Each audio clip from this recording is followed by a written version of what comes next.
سرخط خبرهای مهم: ادامه درگیری میان اسرائیل و ایران. ترکمنستان برای برآمدن خارجیان از ایران کمک میکند. با اوکراین جسدی 1200 سرباز دیگر را سپردند.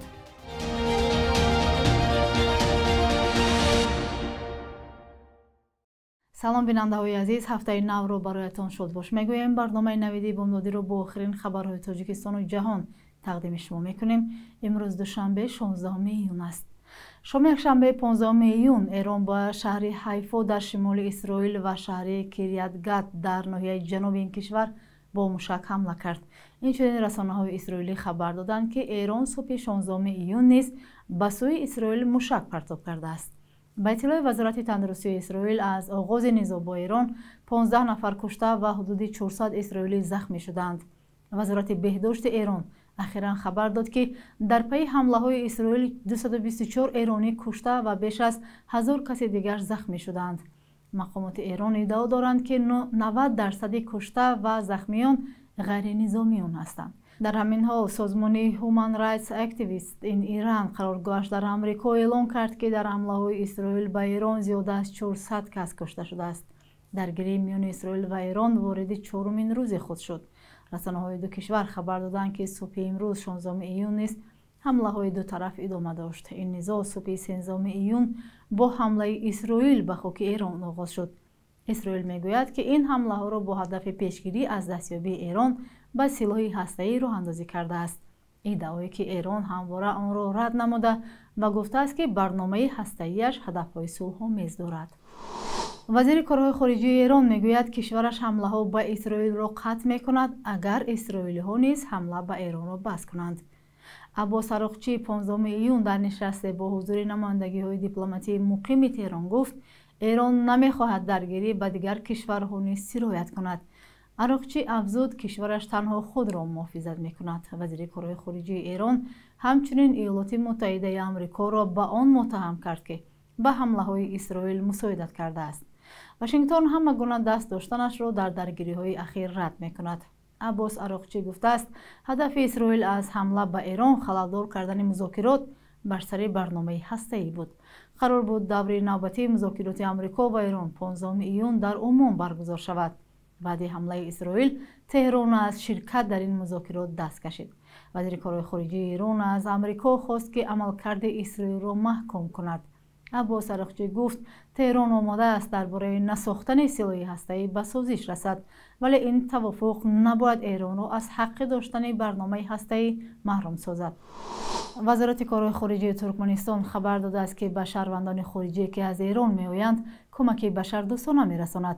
در بیان رسمی نهاد که صبح 16 ایون نشر شد گفته شده است که این کشور در رابطه با وضع کنونی در خاورمیانه چاره‌های فوری میاندیشد تا قلمرو خود را برای خروج دیپلمات‌های خارجی و اعضای خانواده آنها و دیگر شهروندان فعلی در ایران تامین نماید. با اطلاع نهاد تا امروز حدود 120 نفر از قزاقستان و قرقیزستان، ازبکستان و تاجیکستان، رومانیا و دیگر کشورها توسط گذرگاه‌ها مرز دولتی ترکمنستان را عبور کردند. آنهایی که آمدند با نقلیات، خوراکواری، مهمانخانه و چیزهای ضروری روزگار تامین کرده شدند. آماده شده است در خبرنامه. یک ساکن شهر راغون از شخصانی که به گفته‌اش گروه متشکل جنایتی است شکایت دارد که به زور او را از حولی‌اش بیرون کردند. مراجعت‌های این نفر هم به گفته‌اش به کارمندان ملیسا و دادستانی و مقامات محلی به نتیجه بوده است. همکار ما علیشیر ظریفی با او صحبت کرد و جزئیات بیشتر را در گزارش او همراه می‌بینیم. даромадгоҳи манро қатъи дарои ҳуҷраҳои истиқоматиам шикаста даромада. ин мард бештар аз 2 ҳафта мешавад барои баргаштан ба манзили зисташ саргардон аст. ӯ ва хонаводаашро бидуни қарори додгоҳ аз хонааш дар деҳаи ҷавонии шаҳри роғун берун карданд.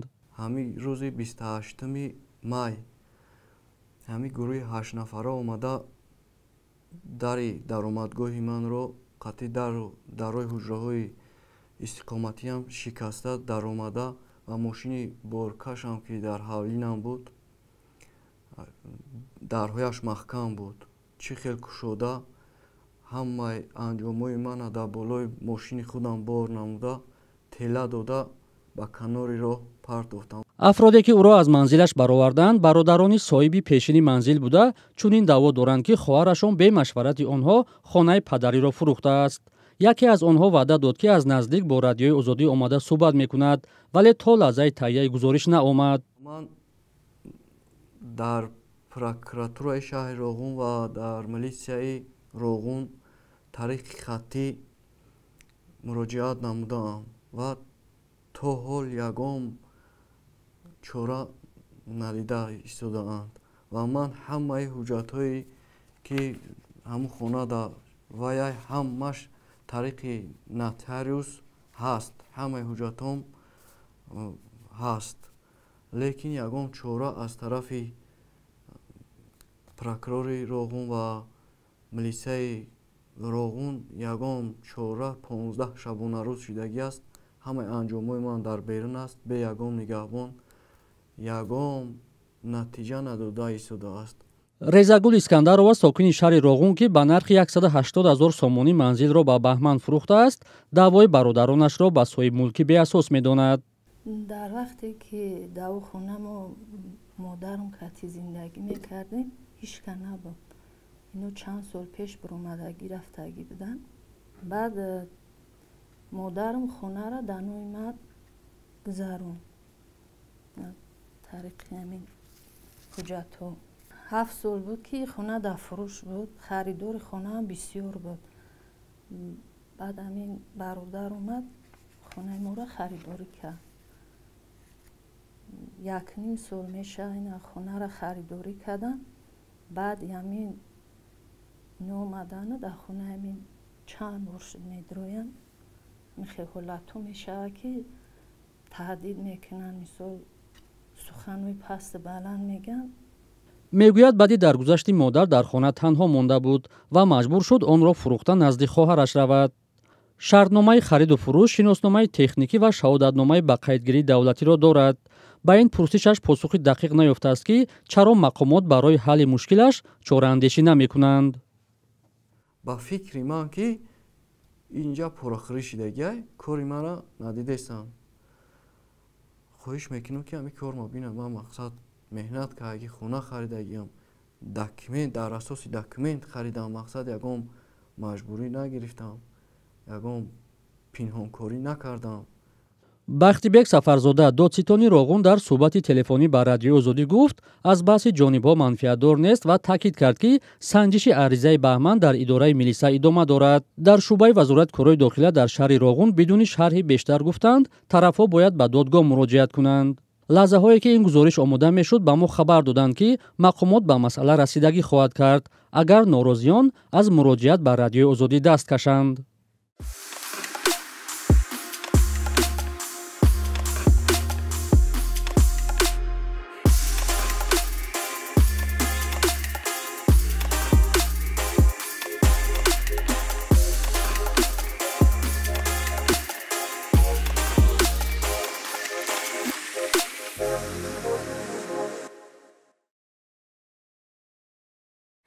рӯзи якшанбе русия ҷасади 1200 низомии кушташудаи украиниро ба Киев супурд. дар ин бора ситоди ҳамоҳангсозии Украина оид ба муомилаи асирони ҷангӣ хабар додааст.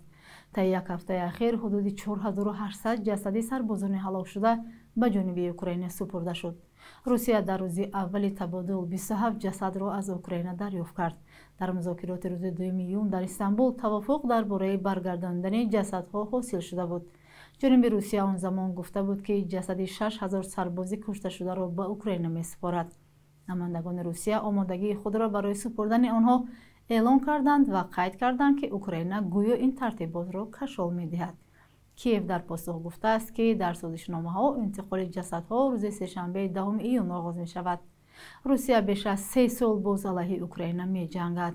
талошҳо барои сулҳ ҳанӯз натиҷа надоданд ва Владимир Путин президенти Русия низ пешниҳоди оташбасии муваққатро рад кардааст. бахши як рӯзи таърих аз муҳимтарин рӯйдоди таърихӣ барои имрӯз 16 июн хабар медиҳад.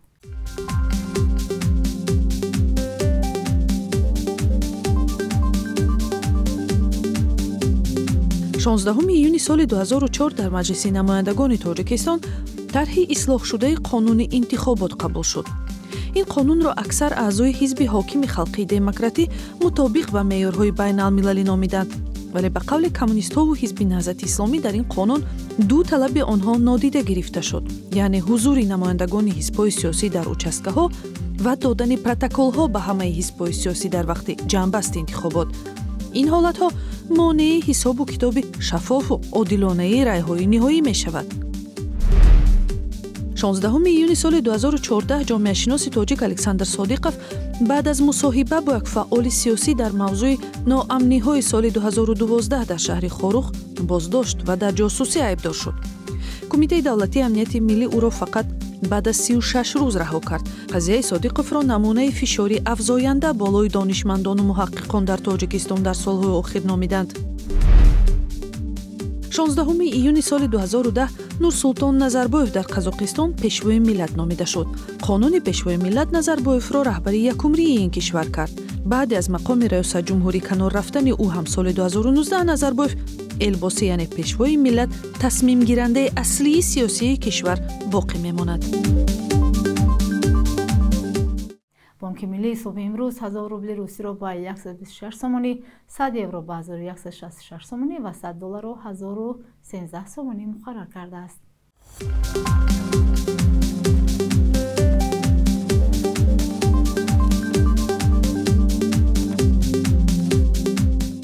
بینندگان عزیز، فرصت جدا شده برای برنامه نوید به انجام رسید. تا فردا در همه وقت و ساعت خدا نگهدار.